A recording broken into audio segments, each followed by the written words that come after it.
Hey, you've reached Oddly Specific with Audra, and I am wanting to ask you to like and comment and possibly subscribe to my channel because I need it. Thank you.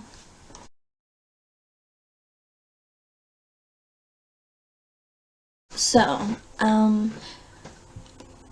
hi. Welcome to Oddly Specific with Audra. I have, I guess a little bit of COVID talk I wanted to do. Nothing heavy. You can find heavy COVID talk elsewhere. The main thing I wanted to say, I've been thinking about it.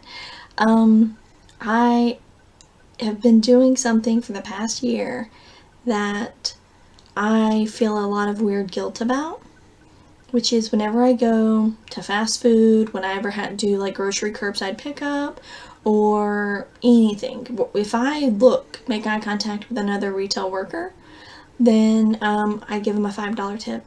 Even if it's a place that doesn't do tips, if it's a place that's supposed to do tips, then I tip the 25% and then I round it up to the nearest $5 bill. So if it's $22 is the order, I do 30 and they get $8 tip. You know, like I try to just put some cash back in the pockets of people who are putting themselves out there for everybody and being frontline for the pandemic and helping everybody stay safer by socially distancing and what have you.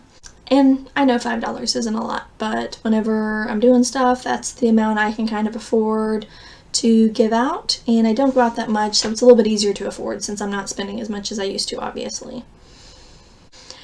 But because I prepared to tip an extra $5 to any retail worker I pass, I've gotten really weird about if they aren't wearing their mask properly or not at all or whatever. It drives me crazy. So if they have it to where it's under their nose or under their chin, then I won't tip the person the $5 if I'm doing like curbside pickup from Best Buy or what have you, and if they have their mask on wrong. I hand sanitize, I get my $5 bill ready, and I put my mask on because I feel like if you're having to be that strenuous and focused on your cleanliness and your presentation to everybody all day, it's the least I can do that for my 30 seconds I can show that I respect you too by wearing my mask properly.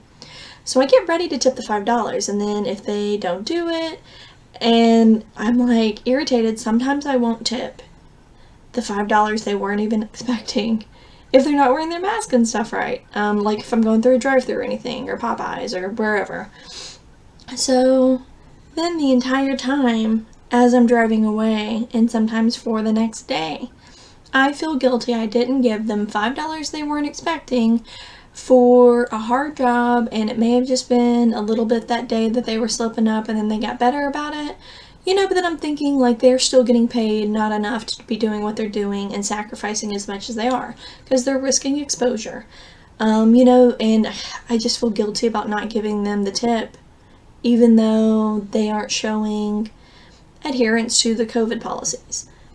And then I think to myself, like, well, especially with food, you know, if it's a Best Buy order or something, then yeah, I'm not as worried about it.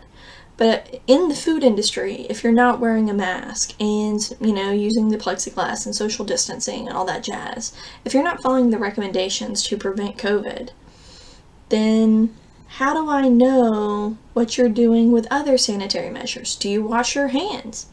You know, like if you drop something, do you pick it back up? Like you obviously don't understand virus and germ theory if you're not wearing your mask. So how can I trust you to do other safety measures behind the scenes when it's not about COVID? You know, if you're not doing very obvious things to me to my face, then all of the things I can't see, what are you trying to get away with? Are you snorting cocaine off bread rolls back there? Are you spraying Windex on my pizza? I don't know. I don't know if I can trust you if you're not even pretending to do the right thing. But yeah, me feeling guilty about not tipping people who weren't expecting a tip. Yeah, that's my my bleeding liberal heart. Whenever I think about seeing people during the pandemic, I always think about the people that I'm interacting with like you would think about a sexual partner before I get married and stuff. something I used to tell my nieces and stuff when they were in high school and things like that, and we'd start talking about relationships. I'd always stress, if they're not scared to have sex with you unprotected, then they will bang a doorknob if it turns the wrong way. You know, like, they should be just as scared of your junk as you are of theirs, because it's not just about getting pregnant. It's also STDs and stuff. So if they're not taking it seriously and asking you, whoa, what safety measures are in place? How are we going to mitigate, ramifications of this? If they're not concerned about you, then you have to be concerned about them, because obviously they're not taking it as seriously as they should, and it's not like you can rely on them. You have no evidence to rely on them that they're doing the right thing behind your back.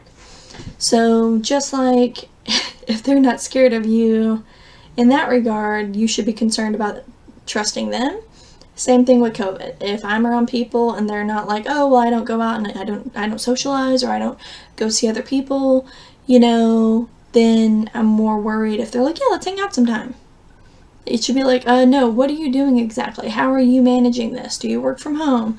How often do you wear your mask? If they're not trying to feel me out for how safe I am, then I'm worried for how safe they are. Because if they'll just take anybody's sure, let's hang out, then they've taken everybody's sure, let's hang out. And then you can't trust them to be discerning, I guess. And that's how I've been the whole pandemic. I have like one or two friends. They mostly work from home. One of them goes in the office some, but they kind of work separate.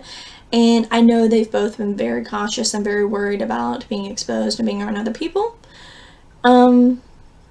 So that's the main thing I kind of look for in that. I'm so irritated. I got signed up for my vaccine, so I'm getting that here in a few weeks, my first shot. Hopefully that goes through good. We'll see. It may get pushed back. I don't know. With Alabama being so weird, I don't trust it. Until it happens, I don't trust it. But I am signed up. I'm on the registry to get it in a few weeks. And I know we're almost behind this, but I do have a friend who's been in the hospital since January. And he's my age, which I'm 37. I think he's like 38. I think he's maybe a few months older than me or what have you. But yeah, he's been in the hospital and he's basically been told he may not come out. And he doesn't qualify for a lung transplant because of other health issues. And he just may never live on his own without oxygen. And he's my age. And then when I see all these cute young nothing girls with their cheeks to cheek, girls night out, woo! I'm like, what are you doing? You, first off, shouldn't be face to face with people like that. Unless you've all literally been quarantining or got tested that day, that's not appropriate. And I know no one's posting all the things that they're doing, like, oh, I have been wearing a mask all day, and we actually spent the past few weeks, quarantining away from everybody else so we could spend time together.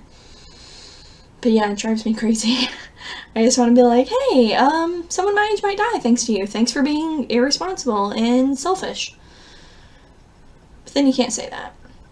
So, those are my current thoughts about COVID. Those are my thoughts for today. If you have any ideas or comments, please leave them down below. If you have any ideas about things that I talked about, or if you have any questions about things I said, or counterpoints, or if you have any ideas for things that you want me to cover in the future, just comment down below. There's also links to my social media in the description, and I will see you guys later. Thanks, bye.